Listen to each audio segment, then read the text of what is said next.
उसके बाद केवल मेरे ऊपर फेक आइडेंटिटी का ही केस नहीं लगेगा बल्कि मर्डरर का भी लगेगा। ये सुनकर उसका सिस्टम कहता है कि तुम सच में काफी ज्यादा इविल मैन हो। ब्लेड गुस्से में उससे कहता है कि तुम भी इसमें मेरे साथ रहे हो। सिस्टम भी उससे कहता है कि सच में हमारे लिए यही अच्छा होगा कि हम लोगों को यहाँ से भाग जाना चाहिए, क्योंकि सेल्फ डिफेंस तभी माना जाएगा जब कोई चीज इस चीज को विटनेस कर रहा हो। तो वो कहता है कि मुझे लगता है कि हम लोगों को रात को ही भाग जाना चाहिए, और अगर हमारे साथ गोटे भी यहाँ से भाग जाता है तो हम लोग आगे चलकर फेक प्लेवरेसी का भी इस्तेमाल कर सकते हैं। पर सिस्टम कहता है कि मुझे लगता है कि इसकी वजह से हमें काफी ज्यादा डिफिकल्टी आएगी। ब्लेड इसी के बारे में सोच रहा था, पर तभी सिस्टम उससे कहता है कि यहाँ पर कोई आ रहा है। ब्लेड इसकी वजह से थोड़ा सस्पिशियस हो जाता है और वो उसे बताता है कि एक एडवांस नाइट है। ब्लेड अपनी तलवार को घुमाते हुए उसे लड़ने के लिए तैयार हो गया था और ये जिगर है। वो उसको देखकर सरप्राइज था। ब्लेड उसके सामने अपनी तलवार लेकर खड़ा हो गया था और जिगर अपने मन में कहता है कि इसने मेरी प्रेजेंस को सेंस कर लिया, ये तो मेरी सोच से भी काफी ज्यादा बेहतर है। जिगर ब्लेड को बताता है कि जोसेफ तुमसे मिलना चाहते हैं। ये सुनकर वो सोचता है, मुझे लगता है कि मुझे यहाँ से भाग जाना चाहिए था बल्कि हेजिटेट करने के। अगर मैंने यहाँ पर सही से एक्ट नहीं किया तो मैं सच में यहाँ पर काफी ज्यादा बुरी तरीके से फंस जाऊंगा।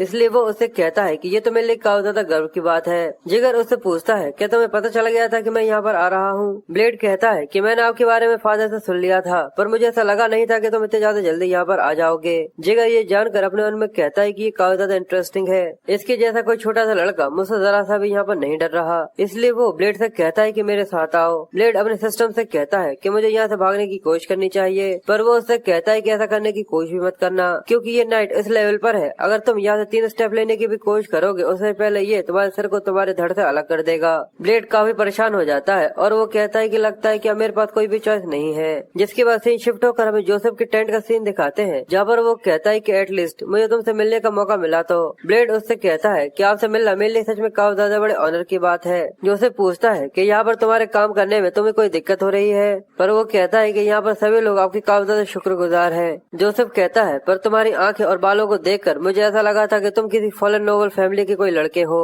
साथ ही वो उससे कहता है, और तुमने कहा कि तुम्हारा नाम रहमान है। ब्लेड उससे कहता है कि हाँ बिल्कुल। पर ये सुनते ही जोसेफ उससे कहता है, मुझे ऐसा लगता है कि मुझे तुम्हें इसके बारे में पहले ही बता देना चाहिए था। और तभी जिगर ब्लेड के चेहरे पर एक जोरदार थप्पड़ दे मारता है। वो ये देखकर काफी ज्यादा सरप्राइज था कि जिगर ने उसको यहाँ पर मारा है, और जोसेफ उसे बताता है कि मुझे झूठों से काफी ज्यादा नफरत है। और यहाँ पर उसे ये पता चल चुका था कि असल में यहाँ पर ये कोई रहमान नहीं ब्लेड है, जो कि सोरार से आया है।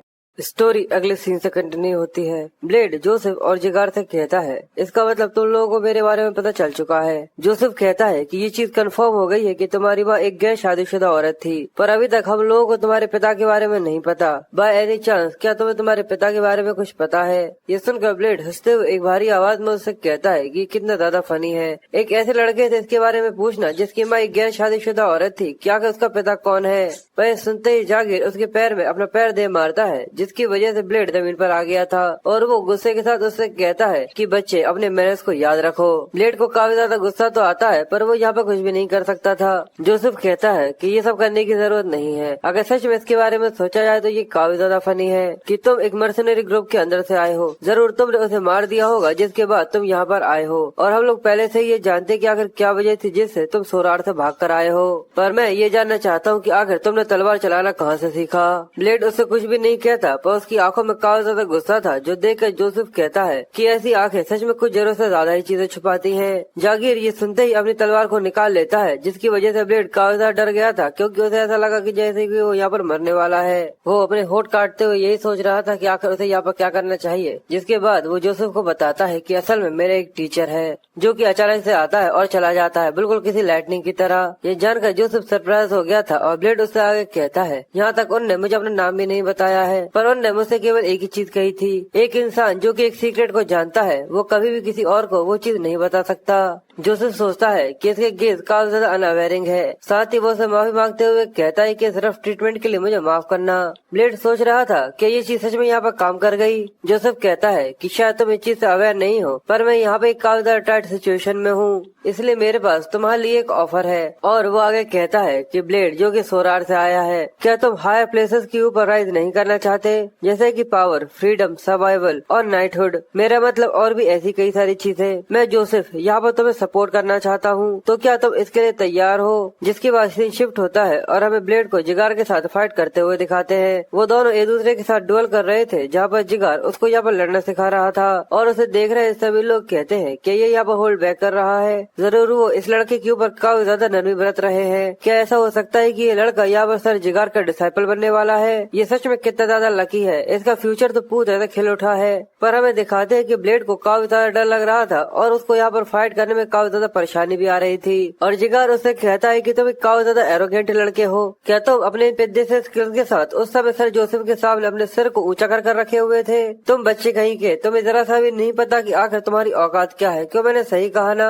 और साथ ही वो ब्लेड को पीटे जा रहा था। ब्लेड उसके हर एक अटैक को ब्लॉक करने की कोशिश करते हुए काफी ज्यादा परेशान होते हुए कहता है कि काफी ज्यादा डिफरेंट लेवल पर है। अगर मैं इसे डॉज करने की कोशिश करता हूँ तो ये तुरंत इसे फॉलो कर लेता है, और अगर मैं जरूरत से ज्यादा ही इसके अटैक्स को ब्लॉक करने में फोर्सफुल हो गया, अगर ऐसा ही है तो मुझे इसके ऊपर अटैक करना चाहिए। और जैसे जिगर उसके ऊपर अटैक करता है तो ब्लेड मौका देखते हुए अपनी तलवार को नीचे की तरफ घुमा लेता है, जिसकी वजह से उसकी तलवार सरक जाए। और जैसे ही ऐसा होता है, ब्लेड मौका देकर अपनी तलवार को घुमाते हुए जिगर के ऊपर अटैक करने की कोशिश करता है, पर वो काफी ज्यादा आसानी के साथ इस अटैक को ब्लॉक कर लेता है। ये सब देख रहे लोग काफी ज्यादा एक्साइटेड होते हैं और वो कहते हैं कि ये सच में काफी ज्यादा इम्प्रेसिव है। जिगर कहता है कि ये अच्छा है, कम से कम तुम ये सब करने के लायक तो हो। पर ब्लेड परेशान होते हुए कहता है कि मैं सक्सेसफुल नहीं हो पाया। इस आदमी ने देखा जाए तो यहाँ पर मुझे मौका दिया था जिससे मैं इसके ऊपर हिट कर सकूं। जिगर कहता है कि सुबह और शाम इसी तरीके से तुम हर दिन मेरे साथ 2 बार लड़ाई करोगे। ये सुनकर ब्लेड शॉक हो जाता है और वो कहता है क्या एक दिन में 2 बार? जिगर कहता है कि सुबह का स्पा हो चुका है, तो अपने आप को जरूरत से ज्यादा ठंडा मत कर लेना।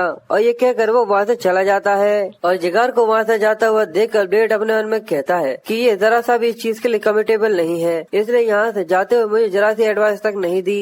पर सिस्टम कहता है कि ये तो एक काफी ज्यादा रिमार्केबल सोर्समैन है। ये अगर चाहता तो काफी ज्यादा रूथलेसली तुम्हारे जितने भी हाथ पैर है उन सभी को तुरंत ही काट सकता था। जितने तुम हिट खाते हो इसी तरीके से तुम सीखते हो कि आखिर तुम्हारा ब्लॉक करने का तरीका कितना ज्यादा कमजोर है। ये सुनकर ब्लेड उससे कहता है कि इस चीज से जरा सा ही फर्क नहीं पड़ता कि मैं कहीं पर भी देख लूं, कोई भी मेरी तरफ नहीं होता।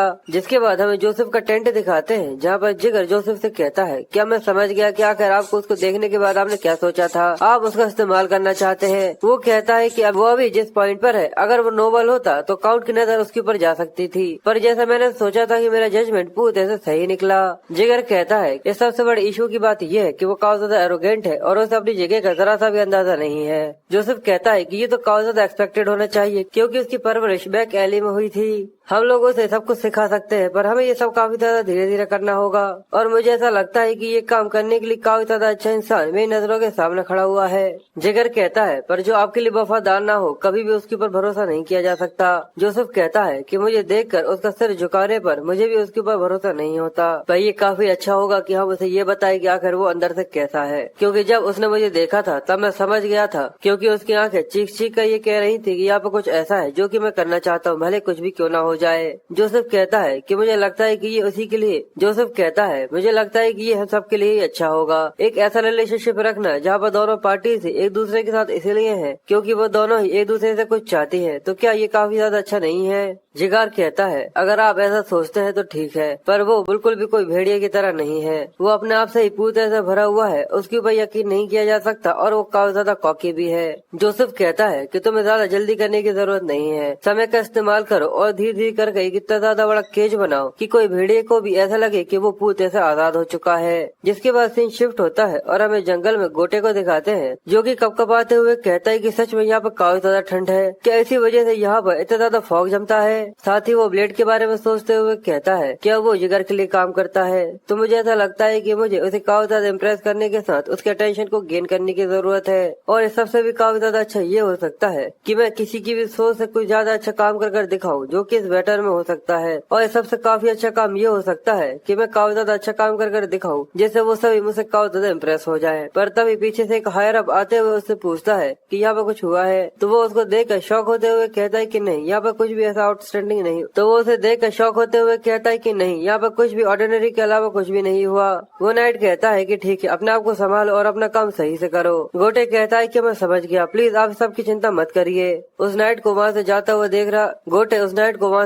देख रहा था और उसको देखते हुए कहता है कि यहाँ पर हर एक चीज इतनी ज्यादा कड़क हो गई है कि अगर कोई नीडल भी यहाँ पर गिरती है तो वो जाकर जमीन पर नहीं धसेगी। और ये यहाँ पर पेट्रोलिंग कर रहे हैं, मुझे लगता है कि ये अब ज्यादा जल्दी यहाँ पर नहीं आएंगे, इसलिए मुझे थोड़ी देर के लिए यहाँ पर अपनी आंखें बंद कर सो जाना चाहिए। पर जैसे ही वो आंख बंद कर सोने की कोशिश करता ही है, पर तभी अचानक से उसे उस नाइट की जोर से चिल्लाने की आवाज आती है कि आखिर तुम यहाँ पर क्या कर रहे हो? गोटी ये सुनकर शॉक हो जाता है और सोचता है कि वो भी यहाँ यहाँ से नहीं गए हैं और वो उस तरफ देखता है जहाँ पर वो नाइट कहता है, क्या तुम यहाँ पर अपने बच्चे को देख रहे हो? आखिर तुम्हारे सबसे मतलब क्या है? गोटे देखते हुए कहता है, क्या ये वहाँ पर किससे बात कर रहे हैं? पर वो नाइट कहता है कि लगता है कि तुम एक काफी ज्यादा पागल सी औरत हो, मैं तुम्हारा कोई बच्चा नहीं हूँ। पर वो अपनी बात पूरी कर पाता उससे पहले अचानक से वो पूरी तरह से शांत हो जाता है। गोटे ये देख कर थोड़ा सा परेशान होते हुए कहता है, क्या बच्चा? आखिर क्या हो रहा है? आखिर अचानक से इन लोगों ने बात करना क्यों बंद कर दिया? वो इसकी वजह से थोड़ा सा परेशान सा हो गया था, जिसके बाद वो उस नाइट का पीछा करना चालू करता है और देखता है कि अचानक से वो नाइट वहाँ से कहीं और जाना चालू कर देता है। ये देखकर वो कहता है, क्या कि ये कहाँ जा रहा है? ये तो रास्ता नहीं है जहाँ से कैंप जाते हैं। पर तभी उस नाइट के आसपास अजीब तरीके का फॉग दिखता है, जिसको देखकर वो सरप्राइज होते हुए कहता है कि आखिर ये काली सी चीज क्या है? और तभी अचानक ही उसकी आंखें फटी की फटी रह जाती हैं, क्योंकि उसे उस नाइट के आसपास एक अजीब तरीके का घोस्ट दिखता है। देखा जाए तो एक काली सी औरत जिसका मुंह बहुत ज्यादा बड़ा है और आंखों में कोई भी पुतली नहीं है, जिसके अंदर से काफी ज्यादा खून बह रहा है। जिसके बाद अब अगले दिन हमें ब्लेड को दिखाते हैं, जो कि जंगल में अपनी प्रैक्टिस करने के बाद वापस आते हुए अपने सिस्टम से कहता है कि मेरी बॉडी काफी ज्यादा दर्द कर रही है, क्या तुम मेरे ऊपर जरा से भी नरमी नहीं बरत सकते? तो सिस्टम उससे कहता है कि बच्चे, ये तुम्हारी काफी ज्यादा बड़ी गोल्डन अपॉर्चुनिटी है। यहाँ पर लोगों की जरा से भी कमी नहीं है जो कि यहाँ पर पैसे देकर जिगर से लड़ने के लिए तैयार होंगे। इसलिए एज अ नाइट तुम समझ सकते हो कि वो कितना ज्यादा कीमती है। ब्लेड कहता है, पर उसको देखकर ऐसा लगता है कि वो केवल बस मुझे बहुत बुरी तरीके से पीटना चाहता है। सिस्टम कहता है कि चीज का सेंस बनाती है क्योंकि तुम एक स्पा की मैच कर रहे हो। वैसे भी सभी लोगों को मोटिवेशन की जरूरत होती है। ये सुनकर वो कहता है कि ये सच में काफी ज्यादा अपसेट करने वाली चीज है। पर तभी उसे पीछे से खुसफुसाने की आवाज आती है। गोटे खुसफुसाते हुए उसे आवाज दे रहा था। जैसे ही वो पीछे की तरफ देखता है तो वो खुसफुसाते हुए उसे अपनी तरफ बुलाते हुए कहता है कि प्लीज मेरी तरफ देखो, भगवान के लिए मेरी तरफ आओ। ये सुनकर वो उससे कहता है, गोटे आखिर तुम लौट कर कब आए? मुझे एक्सपेक्टेशन ग्रुप के यहाँ पर आने की जरा से भी उम्मीद नहीं थी। गोटे आसपास देखते हुए उससे कहता है कि कैप्टन, असल में मैं रात में यहाँ पर भाग कर आ गया। ये सुनकर वो उससे कहता है, आखिर तुम यहाँ पे किस तरीके की बात कर रहे हो? ये मत भूलो कि मैं केवल यहाँ पर तुमसे भले के लिए मिलने आया हूँ। हम लोगों को बाद में मिलना होगा और हम लोग वहाँ पर मजे करेंगे। ये सुनकर वो कहता है कि अगर तुम यहाँ पे किस तरीके की बकवास कर रहे हो? गोटे कहता है कि कोई मजाक नहीं है, मैंने अपनी खुद की 2 आंखों से ये देखा था। उन जंगलों में हम लोगों को जाकर उस कर्ज को एक्सप्लोर करना होगा। पर गोटे परेशान होते हुए कहता है कि कुछ समय पहले रेगिस्तान में रहने वाले लोग वहाँ पर काम करने के लिए आए थे, जिनको बहुत सारा पैसा भी मिल रहा था और वहाँ का वर्किंग एनवायरनमेंट भी काफी ज्यादा अच्छा था। वो कहता है कि हाँ, ये काफी अच्छा है। पर गोटे आगे कहता है, पर जंगल उन सभी को अपने अंदर खींच लिया। असल में वो रेगिस्तान में रहने वाले लोग यहाँ से भागे नहीं थे, असल में वो सभी लापता हो गए थे। ब्लेड ये सुनकर शॉक हो जाता है और गोटे हैरान होते हुए आगे कहता है, मैंने उसे देखा था, वो भूत जो कि जंगल में रहता है, जो कि उन सभी को अपने साथ जंगल में ले गया। पर ये सुनते ही उन दोनों के बीच में शांति छा जाती है। जिसके बाद ब्लेड उसे गाली देते हुए कहता है कि तुम्हें मेरे साथ इस तरीके का कोई मजाक नहीं करना चाहिए, और साथ ही वो उसे पीटने लगा था। पर वो उससे कहता है कि मैं यहाँ पर तुमसे सच कह रहा हूँ। साथ ही वो कहता है कि कल रात को एक नाइट भी वहाँ से मिसिंग हो गया। ब्लेड ये सुनकर और ज्यादा सरप्राइज हो जाता है। गोटे कहता है कि हाँ, मैं उसी के बारे में बात कर रहा हूँ, और यहाँ पर आने से पहले मैंने एक और चीज वहाँ पर फिगर आउट कर ली थी। असल में उन सभी के बाल काले थे जो कि यहाँ से चोरी होकर गए हैं। ये जानकर ब्लेड काफी ज्यादा सरप्राइज हो जाता है। जिसके अगले सीन में हमें गोटे को दिखाते हैं, जो कि मन ही मन में उसे बहुत ज्यादा गालियाँ दे रहा था। साथ ही वो रोते हुए कहता है कि वो भाड़ में गई गुडविल, मुझे ऐसा लगता है कि मुझे केवल अपने आप से ही मतलब रखना चाहिए था और यहाँ से गायब हो जाना चाहिए था। और हमें दिखाते हैं कि उसे भाड़ा लेकर आगे खड़ा कर दिया गया था और उसके पीछे जिगर अपनी आर्मी को लेकर ब्लेड के साथ उसका पीछा कर रहा था, और वो लोग देख रहे थे कि यहाँ पर ये सच बोल रहा है या फिर नहीं। जिगर गोटे को आगे जाता हुआ देखकर ब्लेड से पूछता है कि हम लोग इसके ऊपर भरोसा कर सकते हैं? ब्लेड कहता है कि नहीं, पर फिर भी ये कोई पागल नहीं है। ये सुनकर जिगर अपने मन में सोचता है कि जोसेफ इसको एक काफी ज्यादा अच्छी अपॉर्चुनिटी की तरह देख रहा है, क्योंकि ये पूरी तरह से बेकार एक्सपेक्टेशन होने के बजाय हम लोग यहाँ पर एक काफी ज्यादा स्पेसिफिक ट्रेंड को डिस्कवर कर सकते हैं, जो कि काफी ज्यादा बेनिफिशियल होगा। और इस सबसे बड़ी बात जो कि मुझे यहाँ पर काफी ज्यादा परेशान कर रही है कि जितने भी लोग यहाँ पर मिसिंग हुए हैं उन सभी के बाल काले हुआ करते थे। ब्लेड उससे पूछता है कि 3 नाइट वहाँ पर पोस्ट पर पोजीशन लेकर खड़े हुए थे। जगीर उससे कहता है कि इसी वजह से, क्योंकि वो लोग पूरे तरह से बेकार हैं। पर साथ ही वो सोचता है कि ये सब देखने के बाद में पीछे नहीं रह सकता, क्योंकि रोडेरिच के यहाँ पर मिसिंग होने के बाद उससे भी काफी ज्यादा स्किल्ड इंसान हो सकता है जो कि यहाँ पर आगे आएगा। फिर आगे चलने के बाद गोटे जागीर से कहता है कि एक्सपेक्टेशन फोर्स वहाँ पर खड़ी हुई है और हमें वहाँ पर सभी लोगों को दिखाते हैं। वहाँ पर उन लोगों का लीडर एरन, जो कि रोडरिच का सबॉर्डिनेट था, वो जागीर को ग्रीट करता है और उसे सारी बातें बताता है। जागीर उससे कहता है, यानी तुमने सारे के सारे जंगल में खोज कर ली है पर तुम्हें वहाँ पर उसकी कोई भी नामो निशान नहीं मिले। एरन उससे कहता है कि हाँ, पूरी तरह से सही कहा। यहाँ तक हम लोगों ने एक्स हंटर मर्सनरीज को भी वहाँ पर भेजा था पर वहाँ पर भी हमें उसका सिंगल फुटप्रिंट तक नहीं मिला। ये सुनकर जागीर अपने मन में कहता है, इसका मतलब मुझे अंदर जाकर चेक करना होगा। और वो अपने सभी साथियों से कहता है कि आसपास के एरिया में 3 ग्रुप के अंदर बढ़कर सर्च करना चालू करो। जितना अपनी आंखों को फैला सको अपनी आंखों को फैलाओ और आसपास देखो। वो लोग कहते हैं कि ठीक है और पूरे में फैल जाते हैं। जिसके बाद हमें ढूंढते हुए शाम का सीन दिखाते हैं। गोटे परेशान होते हुए कहता है कि बिल्कुल भी सही नहीं है। आखिर तुम मेरे साथ ऐसा कैसा कर सकते हो? तुम एक फ्रॉड हो, एक फ्रॉड जो कि लोगों के भलमन साथ का एडवांटेज उठाता है। ब्लेड उससे कहता है कि फालतू की बातें करना बंद करो और सर्च करने पर ध्यान दो। मैं इसके बदले जरूर तुम्हें कुछ न कुछ बाद में दे दूंगा। जागीर उन लोगों से पूछता है कि तुम लोगों को कुछ मिला, पर ब्लेड उससे कहता है कि नहीं। ये सुनकर वो कहता है कि तुम पूरी तरह से यूजलेस हो। तो वो कहता है कि हम लोग सिटी से काफी ज्यादा दूर हैं। जागीर कहता है, आखिर तुम बैक एली के अंदर लोग जब खो जाते थे तो उन्हें कैसे ढूंढते थे? ब्लेड कहता है कि ये काफी ज्यादा सिंपल है, किसी एक ऐसे इंसान को ढूंढो जिसे तुम बैट की तरह इस्तेमाल कर सको और तुम उसे ढूंढ लोगे। ये सुनकर गोटे को काफी ज्यादा बुरा सा फील होता है क्योंकि ऐसा लगता है कि जैसे कि वो यहाँ पर फंस न जाए। पर जागीर उसे कहता है कि सच में तुम पूरी तरह से यूजलेस हो। साथ ही वो कहता है कि सूरज धीरे धीरे करके डूबता जा रहा है, जल्दी यहाँ पर रात हो जाएगी, तो क्या मुझे यहाँ से वापस जाना चाहिए? पर तभी उसका ध्यान वहाँ पर जमी हुई लेक के ऊपर जाता है, जिसको देखकर वो उन लोगों से कहता है, क्या उन लोगों ने इस रिवर की उस साइड भी देखा था? गोटे बताता है कि जहाँ तक मुझे याद है उन लोगों ने इस रिवर को क्रॉस नहीं किया था। ये सब इसी वजह से क्योंकि वो सब एक्सपेक्टेशन का पार्ट नहीं है। जागीर कहता है कि हम लोगों ने जंगल में ढूंढ लिया है पर वहाँ पर उसकी कोई भी निशान नहीं है। इस चीज का तो सवाल ही पैदा नहीं होता कि इस तरीके से हम लोग रोडेश को कभी ढूंढ सकते हैं या फिर उस अननोन वुमन को। इसलिए जागीर उन लोगों से कहता है कि अब जितने भी मर्सनरीज हैं उन सभी को यहाँ पे इकट्ठा करो क्योंकि हम लोग अब रिवर के उस साइड जाने वाले हैं। ये सुनकर गोटे शौक होते हुए उससे कहता है कि ठीक है और वो सिग्नल करते हुए जितने मर्सनरीज वहाँ पर आ सके उन सभी को यहाँ पर बुला लेता है। जागीर रिवर को चेक करते हुए कहता है कि वो पूते से नहीं जमी है। ब्लेड उसे कहता है क्योंकि अब सर्दियाँ खत्म होने वाली है पर अभी भी इसकी हालत ऐसी है कि हम लोग रिवर के उस साइड जा सकते हैं।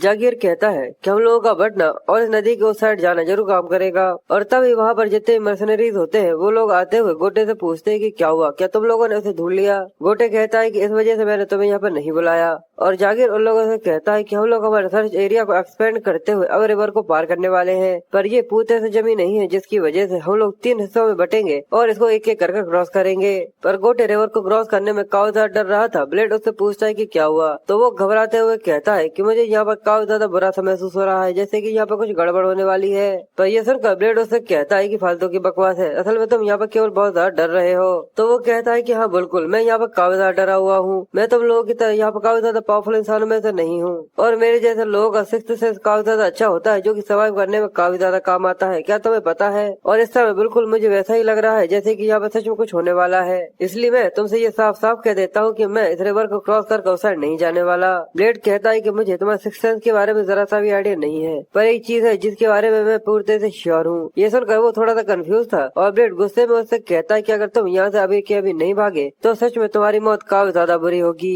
केवल एक ही विटनेस होगा जो कि यहाँ से तुम्हें भागता हुआ देखेगा। ऐसा भी हो सकता है कि मैं खुद ही तुम्हें पकड़ूं और जाकर मार डालूं। इसलिए अब ऐसी फालतू बातें करना बंद करो और मेरे पीछे पीछे आओ। इस रिवर को यहाँ पर पार करना ही तुम्हारा सर्वाइवल वे है। पर गोटे बहुत ज्यादा परेशान होते हुए कहता है कि चाहे तुम यहाँ पर मुझसे कुछ भी कह लो पर मुझे ये बिल्कुल भी सही नहीं लग रहा। पर जैसे ही वो बर्फ के ऊपर पैर रखता है वो बहुत ज्यादा परेशान होते हुए फिर से कहता है कि कैप्टन ऐसा हो सकता है कि ये यहाँ पर टूट जाए। वो कहता है कि हाँ बिल्कुल, ये बर्फ यहाँ पर टूट सकती है और इसी तरीके से अगर तुमने अपना बड़बड़ाना बंद नहीं करा तो मैं खुद ही बर्फ को तोड़कर उसके अंदर तुम्हें डाल दूंगा। ये सुनते ही वो बहुत ज्यादा डरते हुए वहीं पर बैठ जाता है और कहता है कि मैं आगे नहीं बढ़ सकता। ये सुनकर ब्लेड उससे कहता है कि अब नाटक करना बंद करो और जल्दी से उठ जाओ, केवल हम लोग ही हैं जो कि पीछे रह गए हैं। पर जैसे ही गोटे नीचे की तरफ देखता है उसकी आंखों में आंसू आ जाते हैं, मुंह खुला का खुला रह जाता है और वो बहुत ज्यादा डर जाता है। वो चीखों पे चीखे लगाने चालू कर देता है क्योंकि वो यहाँ पर बहुत ज्यादा डर गया था। ब्लेड ये देख कर शौक होते हुए कहता है कि कमीने, क्या तुम सच में इस तरीके से कर रहे हो? पर तभी जैसे ब्लेड का ध्यान भी इस चीज के ऊपर जाता है वो भी काफी सरप्राइज हो जाता है और गोटे चीख कर कह रहा था कि नीचे लाशें हैं, लाशें। और हमें उस बर्फ के नीचे दिखाते हैं कि वहाँ पर कई सारे लोगों की लाशें पड़ी हुई थी। ये सुनकर जागीर और जितने भी लोग थे वो वहीं क्यों ही रुक जाते हैं और उसकी बातों पर देखने लगते हैं और वो चिल्लाते हुए कहता है कि बर्फ के नीचे लाशों का ढेर लगा हुआ है। और हमें दिखाते हैं कि उनके नीचे सच में कई सारी लाशें थी जो कि धीरे धीरे कर ऊपर की तरफ बढ़ती जा रही थी और अचानक उन सब के ऊपर आने की वजह से पूरी पूरी बर्फ में तरार दरारें आना चालू हो गई थी और साथ ही वो बर्फ यहाँ पर टूटना चालू कर देती है, जिसकी वजह से वो लोग काफी ज्यादा डर गए थे। ये देखकर वो घबराते हुए जल्दी से इस रिवर को क्रॉस करने की कोशिश करते हैं, पर उनके अंदर से मरे हुए लोगों के हाथ निकलना चालू हो जाते हैं, जो कि उन लोगों को पकड़ने की कोशिश कर रहे थे। उनको यहाँ पर देखकर वो लोग बहुत ज्यादा डर जाते हैं और चिल्लाते हुए कहते हैं कि आखिर ये क्या है, हम लोगों को घेर लिया गया है। और हमें दिखाते हैं कि वहाँ पर जितने भी ग्रुप थे,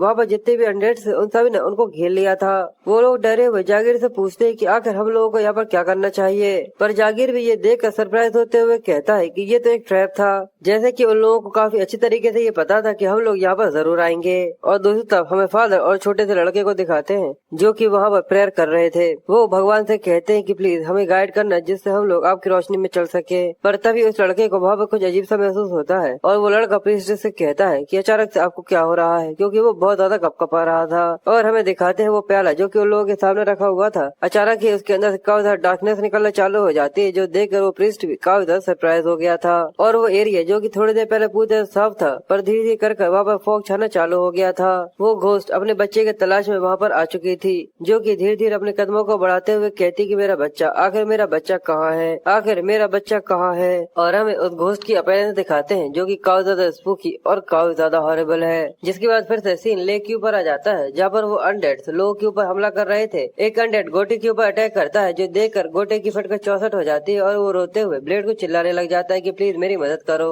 तभी वो पीछे से उसके ऊपर हमला करता है और हमें उसका एक स्ट्राइक दिखाते हैं, जिसकी वजह से वो बीच में से चिर गया था। और वो गोटे से कहता है कि हाँ मैं यहाँ पर हूँ। जिसके बाद हमें और भी कई सारे अनडेड्स को दिखाते हैं, जो कि उन लोगों के ऊपर अटैक करते हैं। पर ब्लेड को ये देखकर उनके ऊपर काफी ज्यादा गुस्सा आता है, इसलिए वो सभी को काफी ज्यादा ब्रूटली और काफी ज्यादा तेजी के साथ मारते हुए आगे बढ़ता जा रहा था। और उसकी स्मूथनेस को देखकर गोटे बहुत ज्यादा परेशान हो गया था और हमें उसकी शक्ल दिखाते हैं, जो देखने काफी ज्यादा फनी है, क्योंकि उसे यहाँ पर ये सब देखकर बहुत ज्यादा डर लग रहा था। ब्लेड चिल्लाते हुए उससे कहता है कि कमीने जल्दी से उठो और अपने स्पीयर को उठाओ। पर वो ये सब देखकर इतना ज्यादा डरा हुआ था कि वो मना कर देता है कि मैं ऐसा नहीं कर सकता। ये देखकर ब्लेड को काफी ज्यादा गुस्सा आता है और सिस्टम उससे कहता है कि तुम इस तरीके से फ्रस्ट्रेट होने की जरूरत नहीं है, यहाँ से निकलने से पहले एक डायरेक्शन को देखो जहाँ से तुम निकल सकते हो। ब्लेड आगे की तरफ देखते हुए कहता है कि मैं अब आगे नहीं जा सकता, पर क्या सर जिगर वहाँ पर ठीक होंगे।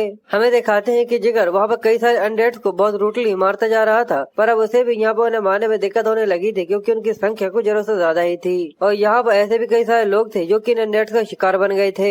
जिगर बहुत परेशान होते हुए कहता है कि मैं इसका क्या करूँ, इन सब का तो कोई भी अंत नहीं है और ये ट्रैप है, इसका मतलब इसको किसी न किसी ने तो प्लान जरूर किया होगा। मुझे ये नहीं पता कि आखिर ऐसा कौन ने किया है, मुझे अभी इसके बारे में नहीं पता कि आखिर ऐसा कौन ने किया होगा, पर इनका टारगेट एक ऑब्वियस है, जो कि मुझे अच्छी तरीके से पता है। इसलिए वो गुस्से के साथ अपने ऑरा को रिलीज करते हुए कहता है कि अब यहाँ पर जरा सा भी समय नहीं है कि मैं हेजिटेट कर सकूं।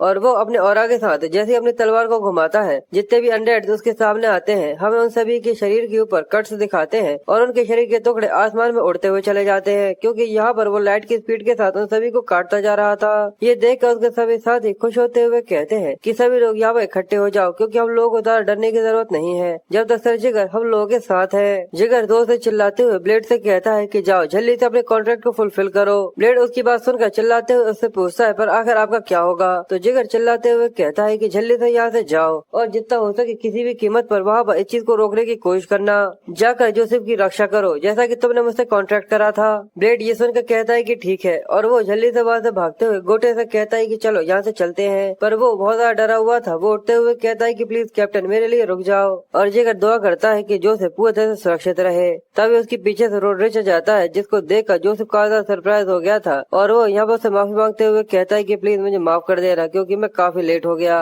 फिर जिगर उससे लड़ना चालू कर देता है और हमें दूसरी तरफ जोसेफ के टेंट दिखाते हैं, जहाँ पर वो अपना समय किताब पढ़ने में लगा रहा था। पर तभी उसे लोगों के चिल्लाने की आवाज आती है कि आखिर यहाँ पर क्या हो रहा है, और वो लोग जल्दी से अंदर भागते हुए कहते हैं कि मेरे साथ यहाँ पर आओ। जोसेफ सोचता है कि यहाँ पर किसी ने अटैक कर दिया है और तभी एक गार्ड जल्दी से वहाँ पर भागते हुए जोसेफ को देखने के लिए आ गया था। ये सुनकर वो उससे कहता है कि वार्डन आखिर वहाँ पर इतना ज्यादा कमोशन यानी शोर क्यों हो रहा है, पर वो उसे कुछ भी समझा नहीं पाता। ये देखकर जोसेफ उससे कहता है मुझसे ये मत कहना कि तुम सीधे मेरे पास यहाँ पर भाग कर आ गए बिना ये चेक करे कि क्या बाहर की सिचुएशन कैसी थी।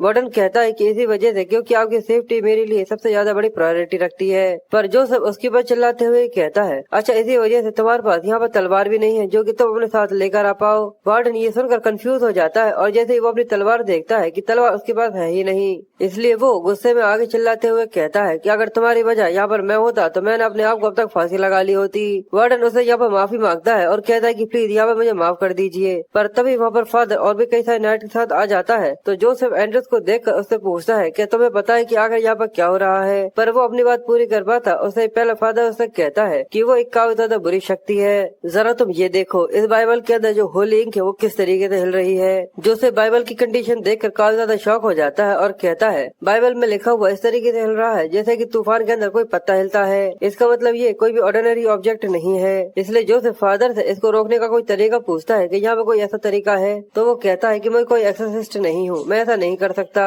मैं केवल अपनी डिवाइन पावर्स के साथ इतनी कोशिश कर सकता हूँ कि वो तुम्हारे पास ना आ पाए जितना मैं कर सकूँ। पर जिस तरीके का इविल बीन ये लग रहा है मुझे ऐसा नहीं लगता कि मैं यहाँ पर कोई खास मदद कर पाऊंगा। जोसेफ ये सुनकर उससे कहता है अच्छा ऐसा है, पर साथ ही वो अपने मन में कहता है यहाँ पर ऐसा कोई भी नाइट नहीं है जो कि यहाँ से निकल कर अपनी खुद की दुनिया बना सकता है। पर अभी जो मेरे सामने है वही केवल मेरे ऑप्शंस है। इसलिए वो उन सभी नाइट से कहता है चलो आगे बढ़ते हैं। स्टोरी अगले सीन से कंटिन्यू होती है और वो सभी को लीड करते हुए जैसे ही अपने टेंट से बाहर निकलने के लिए आता है वो अपने सामने की तरफ देखता है कि वहाँ पर मैसेकर जमा हुआ है और खासकर वहाँ पर फॉग जमा है। और उसी फॉग की वजह से उसके जितने भी लोग थे ऐसा लग रहा था कि जैसे उन सबके गला चौक हो रहा हो। इसलिए जोसेफ फादर से सबके बारे में पूछता है क्या फॉग है जिसकी वजह से लोगों की ऐसी हालत हो रही है। फादर कहता है कि एक चीज श्योर है जो कि मैं यहाँ पर कह सकता हूँ कि ये कोई भी नॉर्मल फिनोमेना नहीं है। जोसेफ कहता है कि मैं भी ये समझ रहा हूँ, पर तभी उसे वहाँ पर उसकी प्रेजेंस सेंस होना चालू हो जाती है और उसे सुनाई देता है कि मेरा बच्चा, मेरा बच्चा। वो लोग उस फॉग के अंदर उस घोस्ट को देखते हैं जो कि काफी ज्यादा हॉरिबल लग रही थी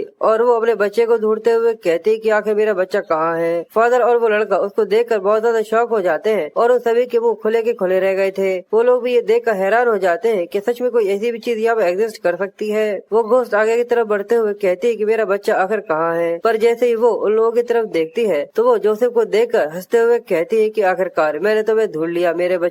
और उसकी आंखों से जो इवल ऑरा निकलता है वो देख रहे सच में काफी ज्यादा हॉरिबल है। और वो जोसेफ की तरफ बढ़ते हुए कहती है कि आओ मेरे बच्चे मेरे पास आओ। पर वो अपना हाथ जोसेफ तक बढ़ा पाती उससे पहले उसके हाथों में एक अजीब सी दर्द होना चालू हो जाता है और उसके हाथ यहाँ पर जलना चालू हो जाते हैं। वो दर्द में चिल्लाते हुए कहती है कि मेरी बॉडी और मेरा बच्चा। और हमें दिखाते हैं एक फादर और छोटे से बच्चे ने यहाँ पर इंचेंटिंग करना चालू कर दिया था जिसकी वजह से यहाँ पे एक होली बैरियर बन गया था। उन्होंने जैसे तैसे कर जोसेफ को यहाँ पर थोड़े समय के लिए तो बचा लिया था, पर ये घोस्ट काफी ज्यादा पावरफुल था। जोसेफ अपने मन में कहता है पर आखिर में यहाँ पर कोई भी सवाल पैदा नहीं होता कि जिगर भी इसका यहाँ पर सामना कर पाता। कैरन और मैक्सिमम ये दोनों इस चीज की तरह से भी काबिल नहीं थे जिसकी वजह से वो तुरंत ही यहाँ पर हार गए। वो घोस्ट बैरियर को तोड़कर अंदर आने की कोशिश कर रहा था और वो रोते हुए कहता है कि मेरा बच्चा।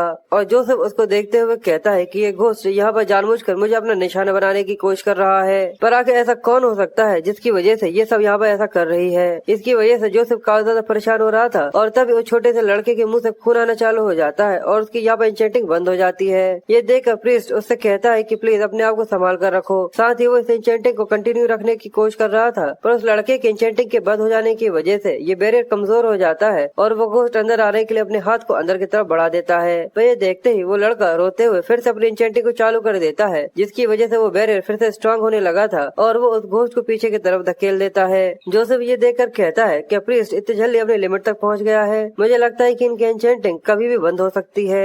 पर अभी ये रात काफी ज्यादा लंबी है इसलिए हमें अगले दिन की सुबह का वेट करने के लिए अभी बहुत ज्यादा वेट करना होगा। पर तभी उसका ध्यान पीछे से आ रहे ब्लेड के ऊपर पड़ता है जिसको देखकर वो कहता है क्या ये वही लड़का है। ब्लेड काफी ज्यादा तेजी से उस घोस्ट के पीछे से उसके ऊपर अटैक करने के लिए आ रहा था। वो घोस्ट भी ब्लेड को सेंस कर लेती है और वो जैसे पीछे की तरफ देखती है पर ब्लेड ऑरा का इस्तेमाल करते हुए घोस्ट के ऊपर अटैक करने के लिए काफी ज्यादा तेजी से बढ़ता आ रहा था। और हमें 2 मिनट पहले का सीन दिखाते हैं जहाँ पर उसका सिस्टम उससे कहता है कि ये घोस्ट एक शराब से बनी है जिसकी वजह से कोई भी नॉर्मल तलवार इसके ऊपर कोई भी खरोच नहीं लगा पाएगी। ब्लेड पूछता है तो आखिर हमें क्या करना चाहिए। सिस्टम कहता है कि तुम यहाँ पर ऑरा को इस्तेमाल कर सकते हो। ये देखकर वो कहता है कि तुम मुझसे यहाँ पर कोई मजाक कर रहे हो। तो सिस्टम थोड़ी देर सोचने के बाद उससे कहता है कि यहाँ पर एक और तरीका है। वो पूछता है क्या तरीका है। तो सिस्टम उससे कहता है अगर तुम यहाँ पर अपने शरीर को मुझे कुछ समय के लिए इस्तेमाल करने देते हो तो मैं ऐसा कर सकता हूँ। ब्लेड कहता है क्या सच में ये चीज पॉसिबल भी हो सकती है। सिस्टम कहता है कि मुझे पता है और मैं ऑरा को भी इस्तेमाल कर सकता हूँ, पर मुझे इस चीज का जरा सा भी अंदाजा नहीं है कि अगर मान लो मैं तुम्हारे शरीर के अंदर आ जाता हूँ तो मैं तुम्हारे शरीर से चाहकर भी कुछ समय तक बाहर नहीं आ पाऊंगा। इसलिए अगर मैं तुमसे सच कहूँ तो मैं ये चीज तुम्हें रिकमेंड नहीं करता। पर ब्लेड कहता है अगर मैं इसे यहाँ पर नहीं मारता तो ये मुझे मार देगी। सिस्टम कहता है यही एक तलवार का रास्ता होता है, अगर तुम उसे नहीं मारते तो वो तुम्हें मार देगा। इसलिए ब्लेड थोड़ी देर सोचने के बाद उससे कहता है चलो ये करते हैं। सिस्टम उसे श्योरिटी मांगता है तो वो उससे कहता है कि मैंने जोसेफ के साथ एक प्रॉमिस किया है, इसलिए अगर मुझे कुछ चाहिए तो मुझे भी कुछ करना होगा। मुझे अपने अपने आप को डिवोट करना होगा, लॉयल्टी के लिए नहीं पर अपने भरोसे के लिए। सिस्टम कहता है कि मैं तुम्हारे चॉइस की रिस्पेक्ट करता हूँ। जिसके बाद सीन फिर से प्रेजेंट टाइम में आ जाता है, जहाँ पर ब्लेड उस घोस्ट के काफी ज्यादा करीब आ गया था और वो घोस्ट उसको देखकर उसके ऊपर अटैक करने के लिए जोर से दहाड़ लगाता है। तभी ब्लेड के अंदर सिस्टम एंटर कर जाता है और वो उससे कहता है कि तुम्हें अपनी आंखें बंद करनी होगी। और जैसे ब्लेड अपनी आंखें बंद करता है, उसके ऊपर काफी ज्यादा बड़ी लाइटनिंग गिरती है और यहाँ पर वो अब ऑरा को इस्तेमाल कर पा रहा था। उसकी आंखें खोलते ही उसकी तलवार के ऊपर ऑरा मैनिफेस्ट होना चालू हो गया था, जिसका प्रेशर उस घोस्ट को भी काफी ज्यादा डराने के लिए काफी था। इसलिए ब्लेड जरा सी भी देर न करते हुए ऑरा का इस्तेमाल करते हुए उस घोस्ट के ऊपर काफी ज्यादा पावरफुल स्ट्राइक लगाता है, जो कि देखना काफी ज्यादा इम्प्रेसिव है और वो उसको 2 हिस्सों में काट देता है। वो घोस्ट यहाँ पर कट गया था, इसलिए वो दर्द की वजह से दहाड़ लगा रहा था। प्रीस्ट सभी लोग ये देखकर बहुत ज्यादा शॉक हो जाते हैं कि ब्लेड ने यहाँ पर अभी अभी ऑरा का इस्तेमाल किया है। पर इसके तुरंत बाद ही वो अपने घुटनों के बल आ जाता है और उसके शरीर से बिजलियाँ निकलना चालू हो गई थी। उसे यहाँ पर काफी ज्यादा दर्द हो रहा था। उसे ऐसा लग रहा था जैसे उसके शरीर की हर एक हड्डी यहाँ पर चकनाचूर होती जा रही है। जोसेफ ये देखकर सरप्राइज होते हुए ब्लेड को आवाज देता है और वो उसकी हालत देखता है कि उससे यहाँ पर उठते हुए नहीं बन रहा था। जोसेफ ये देखकर अपने मन में कहता है कि अभी अभी यहाँ पर ब्लेड ने डेफिनेटली ऑरा का इस्तेमाल किया था और मुझे नहीं पता कि आखिर इसने ऐसा कैसे किया था। पर ये चीज साफ है कि इसकी वजह से इसे काफी ज्यादा भारी कीमत चुकानी पड़ रही है। वो घोस्ट कट कर नीचे गिर गया था, पर वो अभी भी यहाँ पर हार मानने के लिए तैयार नहीं था। वो आगे बढ़ते हुए कहता है मेरा बच्चा, और वो धीरे धीरे करते हुए ब्लेड के काफी ज्यादा करीब आ गया था, पर ब्लेड से यहाँ पर उठते हुए नहीं बन रहा था, जिसकी वजह से वो घोस्ट उसकी काफी ज्यादा करीब आकर ऐसा लग रहा था कि वो उसे यहाँ पर मार देगा। पर ये देखकर जोसेफ कि यहाँ पर ब्लेड मरने वाला है, वो जल्दी से उसकी तरफ उसकी जान बचाने के लिए बढ़ जाता है। ये देखकर सभी लोग और भी ज्यादा शॉक हो जाते हैं और जोसेफ ब्लेड को उठाते हुए उससे कहता है कि हिम्मत मत हारो, मैं तुम्हारे साथ हूँ। और वो यहाँ पर उसे आगे बढ़ाने के लिए लेकर आ गया था, पर वो घोस्ट यहाँ पर रोते हुए जोसेफ का पैर पकड़ लेता है, जिसकी वजह से अचानक ही वो भी अपने घुटनों के बल आ गया था। साथ ही वो कहता है कि ये वीकलिंग, मैं तो यहाँ पर इस चीज के भी काबिल नहीं हूँ कि मैं अभी उठकर यहाँ से भाग सकूँ। वो इसकी वजह से काफी ज्यादा डरा हुआ था, पर तभी उसका नाइट उसे पकड़ते हुए उसे माफी मांगते हुए कहता है कि मेरे इस रूडनेस के लिए मुझे माफ कर देना, और वो उसे जोर से पकड़ते हुए हवा में फेंक देता है, जिसकी वजह से जोसेफ और ब्लेड आसमान में उड़ते हुए उस घोस्ट के चंगुल से यहाँ से निकल जाते हैं। और जैसे ही वो दोनों नीचे आकर गिरते हैं, फादर भी ये देखकर थोड़ा सरप्राइज हो गया था और जोसेफ उस नाइट से कहता है कि ये भले ही पहली बार था, पर मैं ये देखकर सच में काफी ज्यादा खुश हूँ कि तुम मेरी साइड हो। अब ब्लेड भी अपने दर्द को यहाँ पर थोड़ा बहुत कंट्रोल कर पा रहा था, इसलिए वो कपकपाते हुए उठकर फादर से कहता है कि प्लीज मेरी तलवार को यहाँ पर अपने खून के साथ ब्लेस करो, हमें इस औरत को यहाँ पर मारना ही होगा। फादर उससे कहता है कि ठीक है, और तलवार से अपने हाथ के ऊपर कट लगाता है, जिसकी वजह से तलवार के ऊपर उसका खून आ गया था। और वो इंचेंट करने के बाद ब्लेड को तलवार देते हुए कहता है कि अब ये तलवार पूरी तरह से ब्लेस्ड हो चुकी है। अब ब्लेड धीरे धीरे कर आगे बढ़ता है और उस घोस्ट के सामने आकर खड़ा हो जाता है। वो घोस्ट रोते हुए उससे कहती है कि प्लीज मुझे मेरा लड़का लौटा दो, मैं उसे ढूंढ रही हूँ। और ब्लेड उसे देखते हुए कहता है कि भले ही ये 1 सेकंड के लिए था, पर मैंने वो सब देखा था। जैसे वो घोस्ट उसके काफी ज्यादा करीब आ गई थी, ब्लेड को एक सेंसेशन हुई थी और उसने एक यहाँ पर विजन देखा था। वो कहता है कि इस डार्क पर्सन के पीछे एक औरत छुपी हुई है। हमें दिखाते हैं कि उस औरत की हालत काफी ज्यादा खराब थी और वो जेल के अंदर बंद थी, और उसका छोटा सा बच्चा ठंडी जमीन पर ऐसे ही पड़ा हुआ था। वो रोते हुए गार्ड से कहती है कि प्लीज मेरे बच्चे को मुझे लौटा दो, प्लीज मेरे बच्चे को मुझे दे दो। और ये देख कर ब्लेड कहता है कि सच में इस औरत की ये सबसे ज्यादा हॉरेबल मेमोरी है। वो चीखती रही कि मुझे मेरा बच्चा लौटा दो, पर सर्दी की वजह से उसका बच्चा उसी की आंखों के सामने मारा गया और वो चाहकर भी उसका कुछ भी नहीं कर पाई। ब्लेड इस सब को याद करते हुए थोड़ा सा उदास उससे कहता है कि इस सब की वजह से तुम्हें आराम मिलेगा, और वो अपनी तलवार को उठाकर उस घोस्ट के शरीर के अंदर धंसा देता है। वो घोस्ट पहले बहुत बुरी लग रही थी, पर जैसे ये तलवार उसके शरीर के अंदर जाती है, वो इस कर्ज से रिलीज होने लगी थी, जिसकी वजह से वो फिर से उसके ओल्ड सेल्फ में आ जाती है। और वो रोते हुए कहती है कि मेरा बच्चा, आखिर मेरा बच्चा कहाँ है। साथ ही वो यहाँ पर दम तोड़ देती है और इसके बाद वो यहाँ पर अपना दम तोड़ देती है। और दूसरी तरफ हमें ब्लैक पर्पल ऑरा को दिखाते हैं और एक आदमी जो कि हुडी पहने हुए एक साए की तरह उस ऑरा को इस्तेमाल कर रहा था। वो ब्लैक ऑरा उस घोस्ट का था, यानी इसी ने उसको वो कर्ज दिया था। वो यहाँ पर उसका इस्तेमाल करते हुए सभी को मार रहा था। ये सोचकर वो काफी ज्यादा खुश था, पर तभी अचानक ही वो ब्लैक ऑरा धीरे धीरे कर वहाँ से डिसअपियर होना चालू हो जाता है। ये देखकर वो भी सरप्राइज होते हुए कहता है आखिर ऐसा कैसे हो सकता है। लगता है कि उस घोस्ट को यहाँ पर किसी ने रोक लिया, पर क्या उसे कोई सच में पीट सकता है। आखिर ऐसा कौन हो सकता है। मुझे तो ऐसा लगा था कि उन लोगों ने कहा केवल नाइट ही है जिनको और इस्तेमाल करना आता है, पर तभी जिगर की आवाज आती है कि जैसा मुझे लगा था तुम यहीं पर होगे, तुम वही चूहे हो जो कि उन पपेट्स को यहाँ पर इस्तेमाल कर रहा था। वो ऑरा का इस्तेमाल करते हुए उस क्लिफ के ऊपर खड़ा हुआ था, जिसके नीचे वो आदमी डार्क मैजिक का इस्तेमाल करते हुए सभी को इस्तेमाल कर रहा था। जैसे ही वो जिगर की आवाज सुनता है, वो बहुत ज्यादा डर जाता है। स्टोरी अगले सीन से कंटिन्यू होती है। जोसेफ उससे पूछता है तो क्या ये वही है जो कि उस डेथ ऑफ डार्कनेस को कंट्रोल कर रहा था। जिगर उससे कहता है है, देखकर तो यही लगता है। और साथ ही वो आगे कहता है, और ये रहा, ये वही कर्स ऑब्जेक्ट है जो कि वो औरत कल रात को ढूंढ रही थी। अब ये चेस्ट खुद में ही एक उस बच्चे का कॉफन बन चुका है। जोसेफ कहता है कि ये सारी चीजें प्रीस्ट को दे देना। जब हम लोग वापस वरना पहुंचेंगे तो वो इन सब चीजों को चेक कर कर इनके ऊपर इन्वेस्टिगेशन जरूर करेंगे। जिसके बाद वो आगे कहता है, पर हमारी एक्सपेक्टेशंस यहाँ पे पूरी तरह फेल हो चुकी है। ये देखकर जिगर उससे कहता है कि मुझे भी इस चीज में काफी ज्यादा बुरा लग रहा है। तो वो कहता है कि भले ही हम लोग यहाँ पर फेल हो गए हैं, पर फिर भी हमारे कदम यहाँ पर रोशनी में ही रखाए हैं। ये सुनकर जिगर उससे पूछता है कि वो लड़का यहाँ पर काम आया। ये सुनकर जोसेफ उससे कहता है, लगता है कि मैंने उसे ढूंढ लिया है, एक ऐसा इंसान जो कि मुझे एज अ सोर्ड रिप्लेस कर सकता है। वो लड़का आगे चलकर एक ऐसा तलवारबाज बनेगा जो कि सभी लोगों से काफी ज्यादा तेज चमकेगा।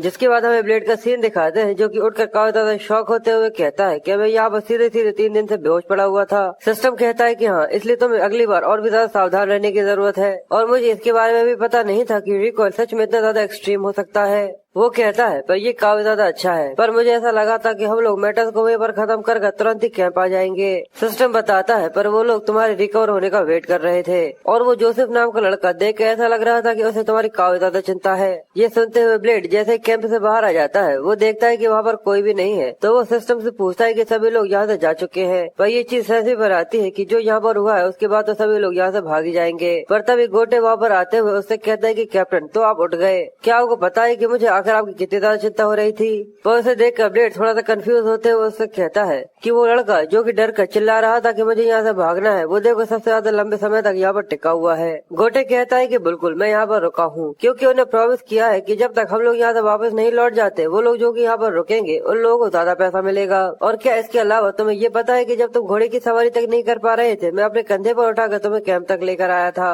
और वो लोग कह रहे थे कि वहाँ पर नाइट्स के लिए काफी ज्यादा खतरा है, इसलिए तुम्हें बाद में मुझे कुछ न कुछ अच्छा देना होगा। ये सुनकर वो उससे कहता है कि हाँ ठीक है, मैं कोशिश करूंगा। गोटे बताता है कि सर जिगर, उन्होंने कहा था कि जैसे ही तुम उठ जाओ तो मैं जाकर उन्हें रिपोर्ट करूं। और सर जोसेफ अभी भी उनके बैकरेज के अंदर है, तो आप जल्दी से वहाँ पर जा सकते हैं। ये देख कर ब्लेड उसके काम की तारीफ करता है और वहाँ से जाने लग जाता है। तो गोटे वहाँ से जाता हुआ देख कर उससे कहता है, उन्हें जाकर मेरे बारे में सारी चीजें बताना, ये चीजें भूलना मत, ठीक है। ये देख कर ब्लेड अपने मन में कहता है कि कोई भगवान, इसको चुप कराओ। अब ब्लेड के जोसेफ के टेंट के अंदर आने के बाद जोसेफ उसे ड्रिंक देते हुए पूछता है कि तुम पीते हो। वो कहता है कि हाँ, मैं पी तो सकता हूँ क्योंकि मैं एक बार के अंदर काम करता था, पर मैंने कभी भी ये पिया नहीं है। ये सुनकर वो कहता है, पर ये ड्रिंक एक नोबल मैन की होती है, पर मैं सबसे पहले तुम्हारा यहाँ पर शुक्रिया करना चाहता हूँ। मेरा मतलब तुम यहाँ से भाग भी सकते थे। पर वो कहता है, पर हम लोगों ने कोई कॉन्ट्रैक्ट नहीं किया था।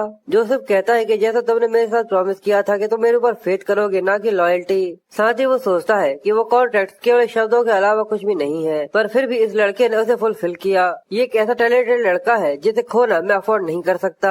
नहीं, ये एक ऐसा टैलेंटेड लड़का है जिसे मेरे पास होना ही चाहिए। इसलिए जोसेफ कहता है, अगर ऐसा है तो इस बार मुझे अपने कॉन्ट्रैक्ट का वो हिस्सा पूरा करना चाहिए जो कि मेरी तरफ आता है। मैं यहाँ पर तुम्हें एक ऐसा रिवॉर्ड दूंगा जो कि तुमने यहाँ पर कंप्लीट किया है, उसके लिए काफी ज्यादा वर्थ इट होगा। इसलिए वो उससे कहता है कि मैं फॉर्मली तुम्हें यहाँ पर बेरसन फैमिली को ज्वाइन करने के लिए इन्वाइट करता हूँ। ये सुनकर ब्लेड सच में काफी ज्यादा सरप्राइज हो जाता है। जिसके बाद हमें बाइजेड फैमिली के अकाउंट का सीन दिखाते हैं जो कि वरना है। जिगर जोसेफ को बताता है कि मर्सनरीज को यहाँ से भेजा दिया गया है। ये सुनकर वो कहता है कि काफी अच्छा काम किया, पर अभी एक्सपेक्टेशन टीम की रिपोर्ट पेंडिंग है, जिसकी वजह से अभी हम लोगों को यहाँ पर 1 या 2 दिन और रुकना होगा। जिगर ब्लेड को देख रहा था कि वो सारी चीजों को काफी ज्यादा घूर घूर कर देख रहा है। ये देख कर वो ब्लेड से कहता है कि ये तुम्हारा पहली बार है कि जब तुम यहाँ पर आए हो। वो कहता है कि इस चीज से फर्क नहीं पड़ता कि मैं कहीं पर भी जाऊँ, वो मेरा पहली बार होता है जहाँ पर भी मैं जाता हूँ। ये देख कर वो हंसते हुए उससे कहता है कि तुम तो सच में एक कुएं के मेढक हो। ये जानकर जोसेफ उससे कहता है, अगर ऐसा है तो तुम आज की छुट्टी ले लो और जाकर सिटी में घूमो। पर जिगर उससे कहता है कि यहाँ पर तुम खो मत जाना बच्चे, और रात होने से पहले पहले सिटी हॉल के अंदर वापस आ जाना। वो कहता है कि ठीक है, पर साथ ही अपने मन में कहता है कि मुझे पता नहीं कि आखिर मैं तुमसे कितनी ज्यादा नफरत करता हूँ। सिस्टम कहता है, देखकर ऐसा लगता है कि जिगर भी तुम्हें उतना ही ज्यादा पसंद करता है जितना जोसेफ करता है। ये सुनकर ब्लेड कहता है, अगर ये मुझे इससे ज्यादा और पसंद करता तो जरूर वो वहाँ पर मेरी जान बचाने के लिए आ जाता।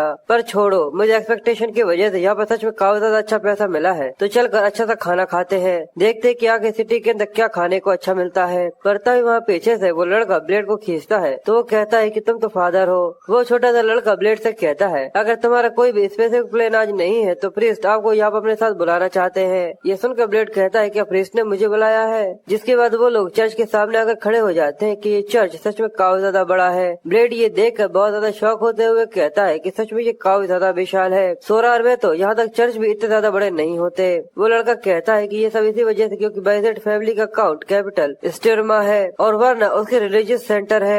जिसके बाद वो ब्लेड से अंदर वेट करने का कहता है जब तक वो प्रीस्ट को यहाँ पर लेकर आता है। ब्लेड जैसे जैसे अंदर आता है वो वहाँ की चमक धमक देखकर बहुत ज्यादा सरप्राइज हो जाता है क्योंकि चर्च अंदर से देखने में काफी ज्यादा सुंदर और काफी ज्यादा विशाल था। देखने में सच में ये काफी ज्यादा सुंदर है। ब्लेड उसको देखते हुए अपने मन में कहता है कि जब से मैंने प्रेइंग रहमान अपना नाम रखा है उसके बाद से कभी भी ऐसा नहीं हुआ कि मैंने कोई भी प्रॉपर प्रेयर करी हो, जिसकी वजह से मुझे ऐसा लगने लगा है कि जैसे कि मैंने कोई पाप किया हो। प्रिंस एंड्रेस वहाँ पर आते ही ब्लेड को आवाज देते हुए उससे माफी मांगता है कि मेरे लेट होने के लिए मुझे माफ कर देना। पर ब्लेड उससे कहता है कि इस चीज में कोई भी दिक्कत नहीं है, यहाँ पर आपका मुझे बुलाने के लिए शुक्रिया। पर एंड्रेस उससे कहता है कि तुम्हें ये चीज मेंशन करने की नहीं है। जिसके बाद वो उसे कार्ड देता है। ब्लेड उससे पूछता है कि आखिर ये क्या है तो प्रिस्ट उसे बताता है कि ये तुम्हारा आईडी टोकन है। जोसेफ ने कहा था कि जैसा है सब कुछ ठीक है पर चर्च का टोकन सच में काफी ज्यादा इफेक्टिव होता है और इसके अलावा लॉर्ड के जितने भी फेवरेट है वो पूरी कॉन्टिनेंट में फैले हुए हैं। ब्लेड ये देख कर शॉक हो जाता है कि इसके अंदर गारंटर का नाम लिखा हुआ है, वो है प्रिस्ट एंड्रेस। और एंड्रेस उससे कहता है कि जब भी तुम्हें मेरी जरूरत हो तो तुम मुझसे मिलने के लिए आ सकते हो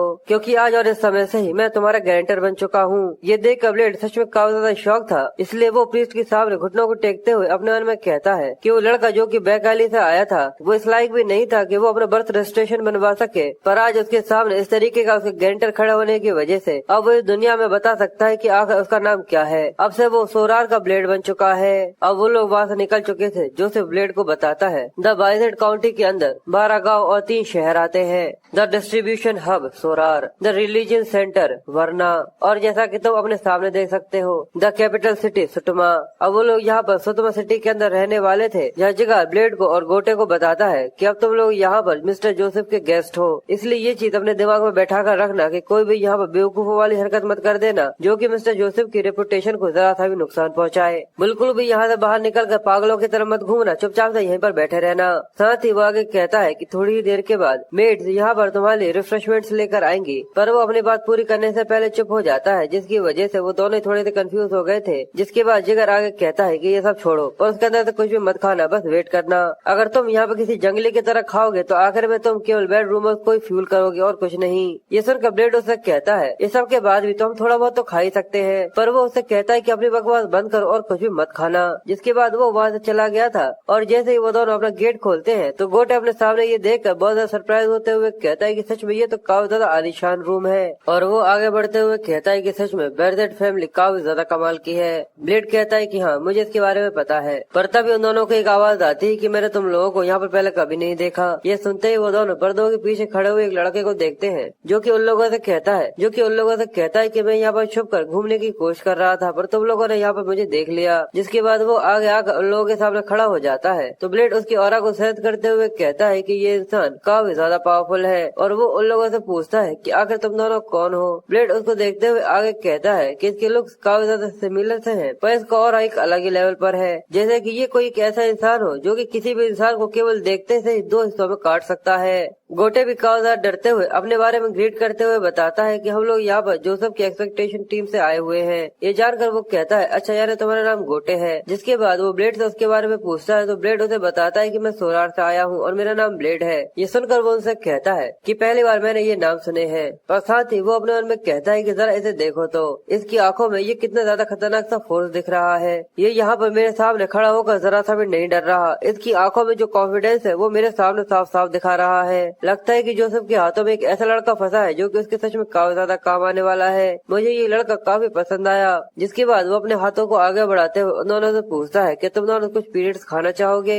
ब्लेड उन पीरियड्स को ही देख रहा था। जिसके बाद वो उन्हें मना करते हुए कहता है कि हम लोगों को खाने के लिए मना किया गया है। ये देखकर वो कहता है क्या, तो ब्लेड उससे कहता है कि हम लोगों से मना किया गया है कि यहाँ पे कुछ भी मिले तो हमें कुछ भी नहीं खाना है। ये देखकर गोटे और भी ज्यादा शौक हो जाता है और हैरान होते हुए कहता है कि ये पूरा तो पागल हो चुका है। आखिर ये एक हाई रैंकिंग इंसान को इस तरीके से रिफ्यूज कैसे कर सकता है जो कि यहाँ पर अपनी केवल गुडविल को दिखा रहा है। इसकी वजह से वो लड़का काफी ज्यादा एम्बेरस हो रहा था और कहा जाता है कि ये ब्लेड की सबसे पहली गलती थी जो कि उसने बेडसेट फैमिली के अंदर आने के बाद करी थी, जो कि उसने यहाँ पर रूटिगर जो कि काउंट का फर्स्ट एल्डर लड़का है उसे पीनट्स के लिए रिफ्यूज कर दिया था। रूटाइगर पीनट्स को खाते हुए उसे कहता है पर ये सच में काफी ज्यादा टेस्टी है। जिसके बाद सीन शिफ्ट होता है और हमें उन लोगों के फादर को दिखाते हैं जो कि जोसेफ से ब्लेड के बारे में बात कर रहे थे। तो वो उससे कहता है कि हाँ, उसे यहाँ पर किसी और ने चेक नहीं किया, असल में जिगर ने किया है जिसे यहाँ पर तुम्हारी मां लेकर आई थी। जोसेफ उससे कहता है कि हाँ। तो उसके फादर आगे कहते हैं यानी तो उस लड़के को बिल्कुल किसी नाइट की तरह पालना चाहते हो जैसा कि तुम्हारी फैमिली में बाकी नाइट को पाला जाता है। अगर तुम ऐसा करते हो तो मैं तुम्हें इसके लिए काफी ज्यादा अच्छा रिवॉर्ड जरूर दूंगा। जोसेफ इसके लिए शुक्रिया करता है पर उसके फादर गुस्से के साथ उससे कहते हैं मैं समझता हूँ कि भले तुम्हारी ताकत कोई तलवार नहीं है पर फिर भी कभी ये मत भूलना कि तुम एक बैजेट हो। जोसेफ थोड़ा सा परेशान होते हुए कहता है कि ठीक है। जिसके बाद उसके फादर उसे यहाँ से जाने का कहते हैं और जोसेफ को वहाँ से जाता हुआ देखकर वो अपने आदमी जिसका नाम रंगमूस है उससे कहता है देख कर ऐसा लगता है कि हमें इसके लिए कुछ दवाइयाँ लेकर आनी होगी। रंगमूस कहता है कि मैं पूरी तरह से श्योर हूँ इसकी वजह से मिस ओरसाना को भी काफी ज्यादा अच्छा लगेगा। ओके साना उसकी माँ है। जोसेफ के फादर उससे कहते हैं कि वो और सच में काफी ज्यादा केयर करती है जब उसके बच्चे की बात आती है। जिसके बाद वो रंगमूस से पूछता है कि आखिर तुम्हारे क्या विचार है जोसेफ ने जो यहाँ पर रिपोर्ट दी है उस सब के बारे में। रंगमूस उससे कहता है हम लोगों को इस चीज को काफी ज्यादा सीरियस लेने की जरूरत है क्योंकि एक के बाद एक अजीब अजीब सी चीजें यहाँ पर होना चालू हो चुकी है।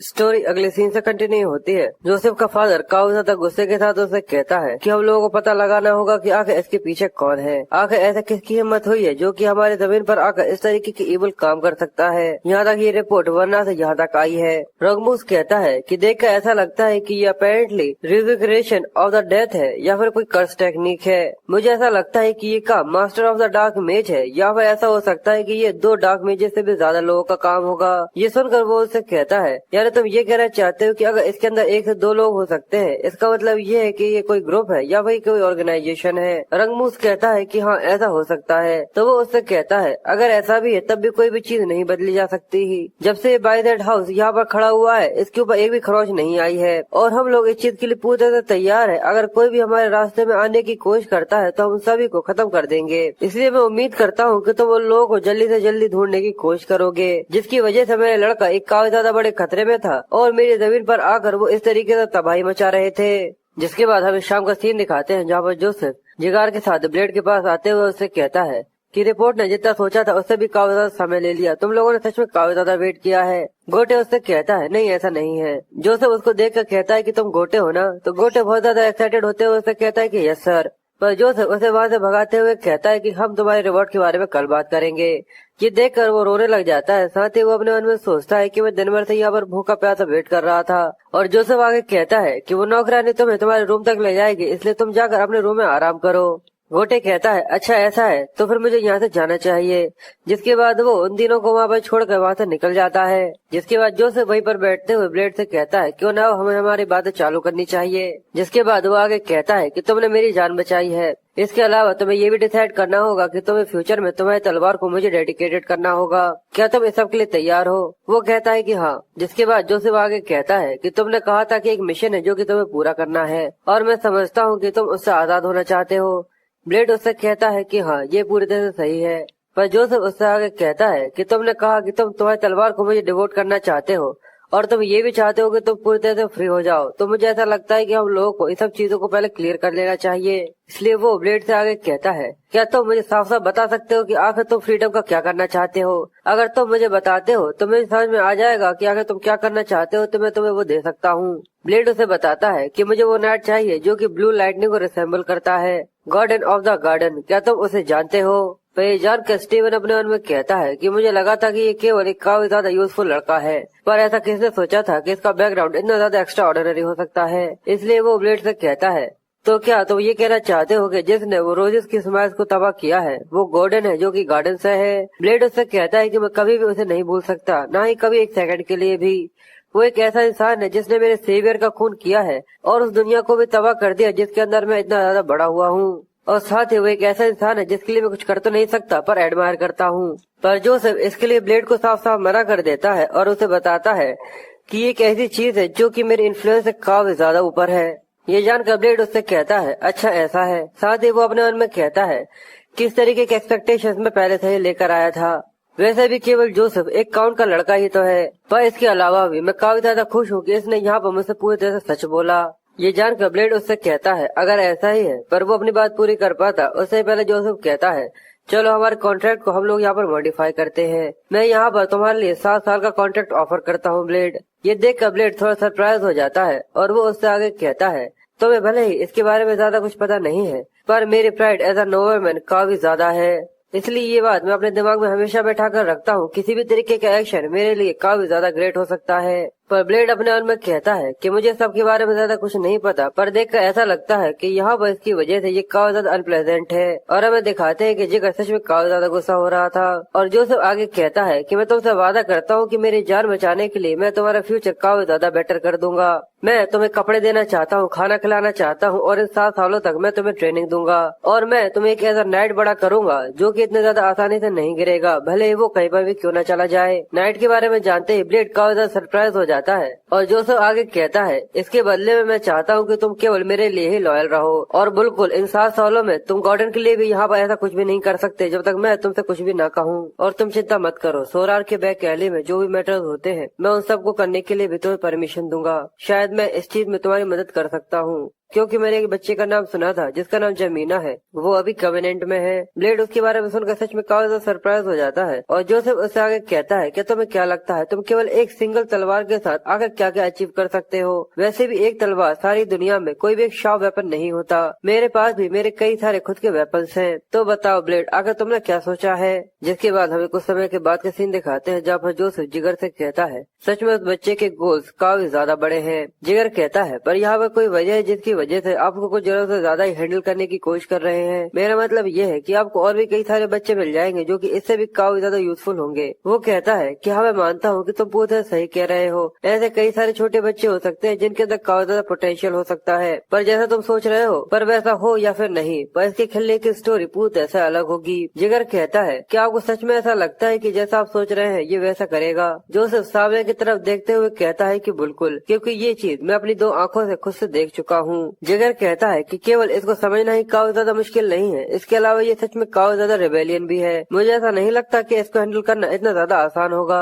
जोसेफ कहता है पर मेरे पास तुम हो, क्यों नहीं जिगर। 7 साल भले ये कोई छोटा समय नहीं होता, पर ये इतना लंबा समय तो है कि तुम उसके गले में पट्टा बांधकर उसे समझा सकते हो कि आखिर उसकी औकात क्या है। जिगर थोड़ा सा परेशान होते हुए कहता है कि मैं अपना बेस्ट करने की कोशिश करूंगा। जोसेफ कहता है कि प्लीज ऐसा ही करना, जितना इसको हैंडल करना मुश्किल होगा उतना ही आखिर में ये रोशनी के साथ चमकेगा।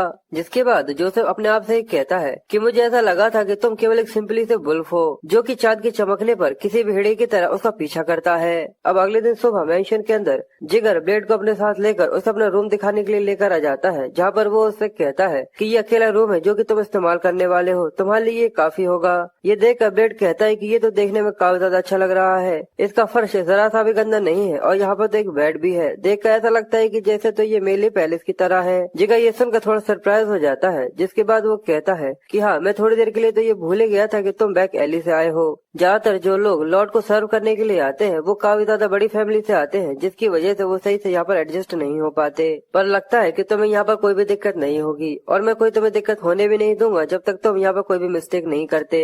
ये देखकर ब्लेड चौंक जाता है, जिसके बाद वो उसे कहता है अच्छा मिस्टर रू टाइगर से पीनट्स को एक्सेप्ट न करना भी मेरे लिए एक ऑफेंड की तरह है। तो वो ये सुनकर कहता है कि कुछ भी हो, आज से पहले ऐसा कभी भी नहीं हुआ कि तुमने मुझे इस तरीके से कभी सुना हो और ना ही शायद कभी होने वाला है। जिसके बाद जिगर वहाँ से जाते हुए कहता है कि खाना खाने के बाद ट्रेनिंग ग्राउंड में मेरे पास आ जाना, क्योंकि जब हम लोग एक्सपेक्टेशन के अंदर थे तब तुम्हें मुझसे दिन में और शाम को 2 बार लड़ाई करनी थी, तो तुम्हें याद होना चाहिए। पर तभी वो सामने की तरफ देखता है कि एक लेडी सामने से आ रही थी जो कि जिगर से कहती है कि जिगर मेरे फेथफुल नाइट, ये ओक्साना है, बेडसेट फैमिली की क्वीन। जिगर उसको देखकर खुसफुसाते हुए ब्लेड को इसके बारे में बताता है कि ये लेडी ओक्साना है मिस्टर जोसेफ की मदर, इसलिए तुम इनको रिस्पेक्ट के साथ ग्रीट करना जैसे कि तुम किसी अपने लीडर को करते हो। वो दोनों ही झुककर ओक्साना को ग्रीट करते हैं। ओक्साना उससे कहती है कि गुड मॉर्निंग, और क्या ये वही लड़का चुका है। जिगर उसे बताता है कि हाँ ये वही है। मिस्टर जोसेफ पर्सनली इसे यहाँ पर अपने साथ लेकर आए हैं। ओक्साना ये सुनकर कहती अच्छा, और वो ब्लेड को देखने लगती है। ओक्साना के उसको इस तरीके से देखने की वजह से ब्लेड जैसे उसको देखता है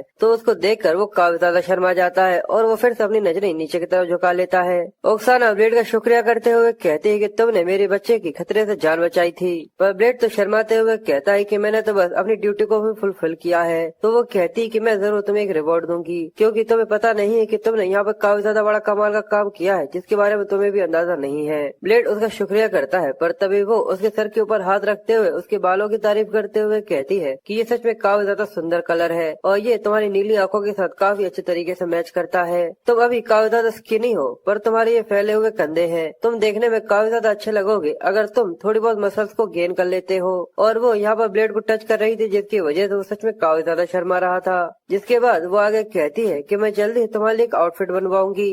तो वो शर्माते हुए फिर से उसका शुक्रिया करता है। जिसके बाद वो वहाँ से जाते हुए जिगर से कहती है कि आप जो काम कर रहे थे आप उसे कंटिन्यू करें। वो दोनों ही ओक्साना को वहाँ से जाता हुआ ग्रीट करते हैं। जिसके बाद ब्लेड थोड़ा सा रिलैक्स हो जाता है और जिगर कहता है कि मुझे ऐसा पता नहीं था कि तुम्हारे इस तरीके की कोई साइड है, तुम तो सच में काफी ज्यादा शर्माते हो। तो वो कहता है कि हाँ मुझे पता है, क्योंकि ये भी मेरे लिए काफी ज्यादा बड़ी चीज है, मैं कभी भी लेडीज के ज्यादा आसपास नहीं रहा। ये देख कर ब्लेड कहता है पर तुम्हारे ये फर्स्ट टाइम के लिए ये कोई ज्यादा बुरा नहीं था। साथ ही वो सोचता है कि लेडी ओक्साना से निपटना मेरे लिए भी काफी ज्यादा मुश्किल है। जिसके बाद वो वहाँ से जाते हुए ब्लेड से कहता है कि चलो अब खाते हैं। ब्लेड जहाँ पर सभी नाइट खाना खाते हैं वही वह बैठकर आराम से खाना खा रहा था पर कई सारे लोग उसको घेर लेते हैं। पर एक लड़का जिसका नाम सोवानिन है वो ब्लेड के खाने में थूक देता है। इसकी वजह से ब्लेड को काफी ज्यादा गुस्सा आता है पर सोनानिन उससे माफी मांगते हुए कहता है कि आखिर तुम क्या कर लोगे।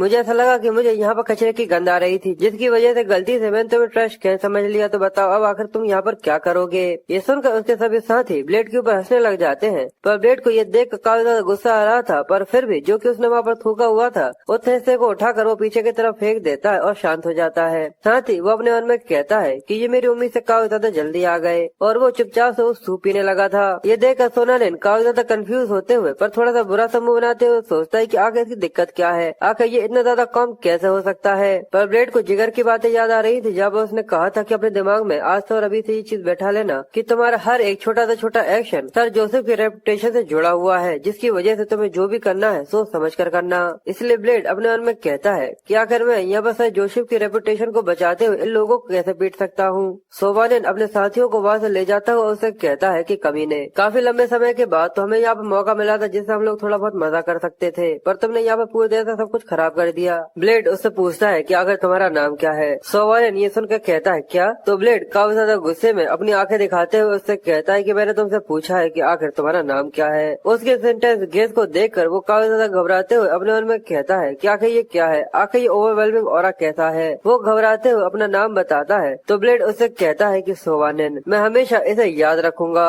और ये कहकर वो भी वहाँ से चला जाता है। फिर हमें कुछ दिनों के बाद फैमिली हेड दिखाते हैं जो कि रंगमूस और अपने कुछ साथियों के साथ ऐसे दौरे पर निकले हुए थे। वो नीचे ट्रेनिंग ग्राउंड को देखते हुए जा रहे थे जिनको देखकर वो कहते हैं, देखकर ऐसा लगता है कि वो लोग अभी ट्रेनिंग कर रहे हैं। इसलिए वो यहाँ पर खड़े होकर कुछ समय तक उनको देखने के बारे में सोचते हैं। तो रंगमूस उससे कहता है कि ठीक है। और साथ ही फैमिली हेड ब्लेड को देखते हुए उससे पूछता है कि ये वही लड़का है। तो वो कहता है कि मैंने सुना था कि वो एक ब्लॉन्डी है। फैमिली हेड उसको देखकर कहते हैं कि ये देखने में काफी ज्यादा अच्छा है। तो रंगमूस उसको देखकर कहते हैं कि फैमिली हेड जरा वहाँ पर देखिए। तो वो भी ये देखकर थोड़े सरप्राइज हो जाते हैं कि वहाँ पर कोई छुप कर ये सब देख रहा था और उन्हें पता चलता है कि ये जिगर है जो कि छुप कर यहाँ पर ब्लेड की ट्रेनिंग को देखने के लिए आया हुआ था।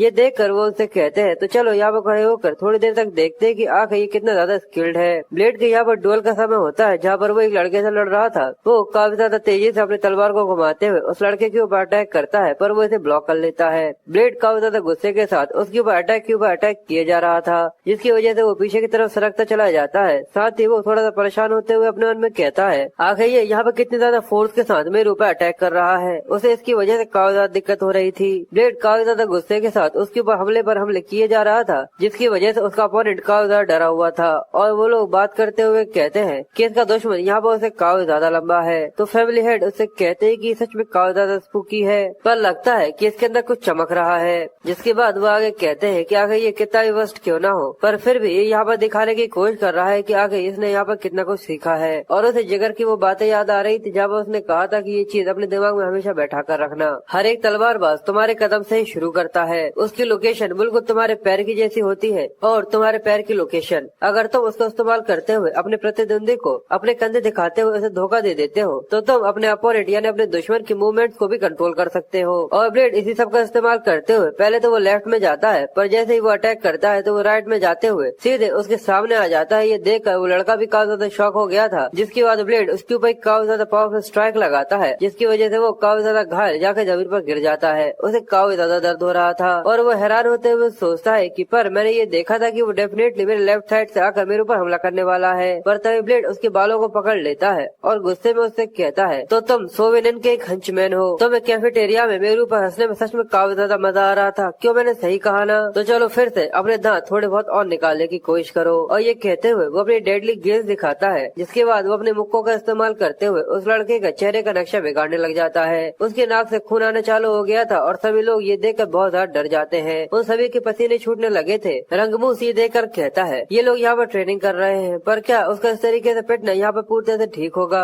पर फैमिली हेड इसके ऊपर ज्यादा ध्यान न देते हुए उसे कहता है कि इसे जैसा है वैसा ही रहने दो। वैसे भी एक नाइट बनने के लिए थोड़ी बहुत स्पीड जरूरी होती है। इसके अलावा इसको देखना ऐसा लगता है कि उसे भी ये चीज काफी ज्यादा पसंद आ रही है। रंगमूस ये देखकर कहता है कि हाँ, ये पूरी तरह से सच है। रेफरी जो कि यहाँ पर सबको जज कर रहा था, वो ब्लेड को रोकते हुए कहता है कि प्लीज रुक जाओ, जल्दी से यहाँ पर रुक जाओ। मैंने तुमसे कहा ना कि यहाँ पर रुक जाओ। क्या तुम्हें ऐसा लगता है कि मैं यहाँ पर कोई तुमसे मजाक कर रहा हूँ?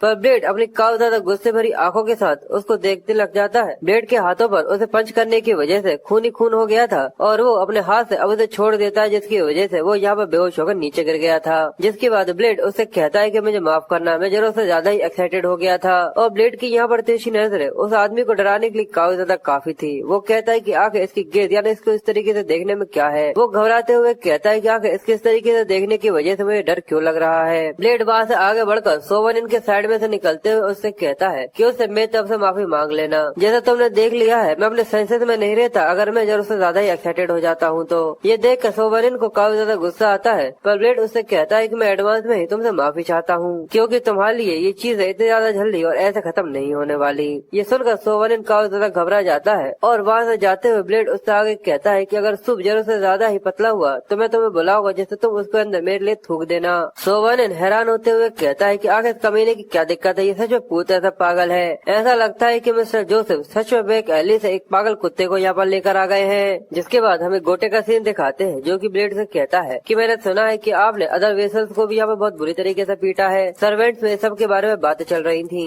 ब्लेड उससे पूछता है, तो क्या हुआ? तुम्हारा इस्तेमाल का काम सही से चल रहा है? वो हंसते हुए कहता है कि बिल्कुल। अगर मैं अपने बारे में कहूँ तो मैं एक एवरेज इस्तेमाल हैंड हूँ। मेरा मतलब मैं ग्रेट काउंट बायोसेट फैमिली का इस्तेमाल हूँ। पर फिर वो होश में आते हुए कहता है कि यहाँ पर अभी ये चीज ज्यादा जरूरी नहीं है। मैंने सुना है कि तुमने सभी के सामने उसको बहुत बुरी तरीके से पीटा था और ये काफी ज्यादा बड़ा क्राइम है। ब्लेड कहता है कि अगर तुम इस तरीके से एक्टिंग क्यों कर रहे हो जैसे कि ये कोई नई चीज है? क्या तुम भूल चुके हो मैं पहले से ये काफी ज्यादा बड़ा क्रिमिनल हूँ? उनको इस तरीके से पीटना तो ये समझो कि मैंने उनके ऊपर काफी ज्यादा नरमी बरती है। ये सुनकर गोटे हैरान होते हुए कहता है कि हाँ, मैं तो ये भूल ही गया था। और वो आगे कहता है कि इसके अलावा मैंने उनको इस तरीके से नहीं पीटा जिसकी वजह से उनके हाथ सच में काफी ज्यादा खराब हो जाए। वो पूरी तरह से ठीक होंगे। और वैसे भी वो पहले इंसान थे जिन लोगों ने मेरे साथ आकर फाइट लेने की कोशिश करी थी। गोटे कहता है, तो तुम्हें आखिर ऐसा कैसा लग सकता है कि ये चीज पूरी तरह से ठीक हो सकती है? ब्लेड कहता है कि अब यहाँ पर ऐसा कोई भी नहीं है जो कि आकर मुझसे बेफालतू में बात करे, तो ये मेरे लिए काफी ज्यादा कंफर्टेबल होगा। पर तभी वहाँ पर मोटा सा लड़का कपकपाते हुई आवाज में ब्लेड से कहता है कि हेलो, मेरा नाम पॉटली है।